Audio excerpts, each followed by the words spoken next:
জামালপুরের বকশীগঞ্জে বাট্রাজোড় ইউনিয়নে পশ্চিম দত্তেরচর তারুণ্যের কাফেলা সংগঠনের উদ্যোগে 17 জানুয়ারি শনিবার ধানুয়া কামালপুর ইউনিয়নে অবস্থিত লাউচাপড়া অবসর বিনোদন কেন্দ্র সারাদিনব্যাপী বিভিন্ন খেলাধুলা ও আলোচনা সভা অনুষ্ঠিত হয়।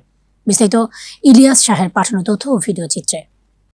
বাবু এবং আমাদের শ্রদ্ধেয় স্যার মেজবাউল হক তুহিন স্যার এবং আমাদের ফরিদউদ্দিন চাচা এবং জামালপুরের বকশীগঞ্জে বাট্রাজোড় ইউনিয়নে পশ্চিম দত্তেরচর তারুণ্যের কাফেলা সংগঠনের উদ্যোগে 17 জানুয়ারি শনিবার ধানুয়া কামালপুর ইউনিয়নে অবস্থিত লাউচাপড়া অবসর বিনোদন কেন্দ্রে সারাদিনব্যাপী বিভিন্ন খেলাধুলা ও আলোচনা সভা অনুষ্ঠিত হয়।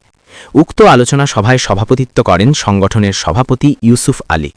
এ সময় উপস্থিত ছিলেন বাট্রাজোড় ইউনিয়ন বিএনপি সভাপতি আলহাজ আক্তার হোসেন মাস্টার, ধানুয়া কামালপুর কোঅপারেটিভ উচ্চ বিদ্যালয়ের সহকারী প্রধান শিক্ষক ও জামালপুর জেলা পল্লী বিদ্যুৎ সমিতি বোর্ডের সভাপতি মোহাম্মদ মেসবাহুল হক তুহিন, বিশিষ্ট ব্যবসায়ী ও সমাজসেবক আব্দুর রহমান, আলহাজ আব্দুল আজিজ, বিশিষ্ট ব্যবসায়ী আকরাম হোসেন, সাংবাদিক ইলিয়াস শাহ, অবসরপ্রাপ্ত সেনাবাহিনী জাকারিয়া আলম এর সঞ্চালনায় অনুষ্ঠানে আরও উপস্থিত ছিলেন তারুণ্যে কাফেলা সংগঠনের সাধারণ সম্পাদক আবু তাহের, দপ্তর সম্পাদক আসাদুজ্জামান রাজু, প্রচার সম্পাদক নাজমুল রানা, যুগ্ম সাধারণ সম্পাদক মোহাম্মদ মুনিরুল ইসলাম মাস্টার, সাংগঠনিক সম্পাদক মোহাম্মদ মাহমুদ হোসেন, অর্থ সম্পাদক মোহাম্মদ জিয়াউল হক, পলিসি আপিল ও নিয়ন্ত্রণ বিষয়ক সম্পাদক মোহাম্মদ সুলাইমান হক মাখন ও মোহাম্মদ রাজা মিয়া, ক্রীড়া বিষয়ক সম্পাদক শাহরিয়ার ইমন রাসেল বাবু সহ সংগঠনের দায়িত্বশীলরা উপস্থিত ছিলেন।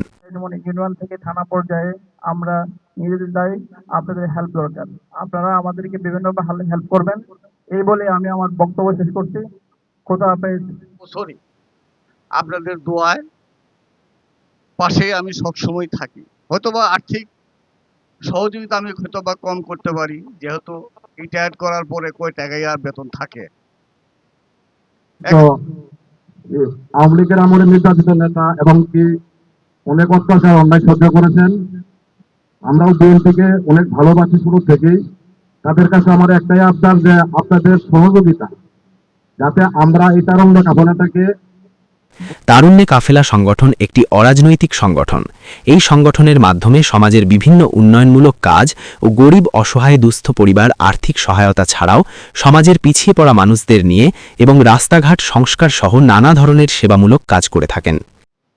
এই তারুণ্যের কাফেলা প্রাথমিক পর্যায়ে তারা একটা ঐক্যমতে পৌঁছেছে যে আগামী এই দিনে অর্থাৎ ডিসেম্বর থেকে জানুয়ারি মাস ভেতরে যে তারা একটা কোরআন প্রতিযোগিতার আয়োজন করতে যাচ্ছে ইনশাল্লাহ।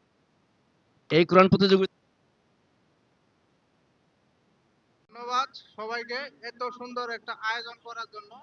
প্রতি বছর আমাদের তারুণ্যের কাফেলা থেকে এরকম আয়োজন করা হয়, মানে এটা নিয়ে তৃতীয় বার্ষিক বনভোজন। আমরা সবাই মিলেমিশে করতে খেলাধুলা করব, যাতে কোনো ঝামেলা তৈরি না হয়, মানে শান্তিপূর্ণ সমগ্র হচ্ছে পরিবেশটা, সব মিলিয়ে ভালোই লাগছে।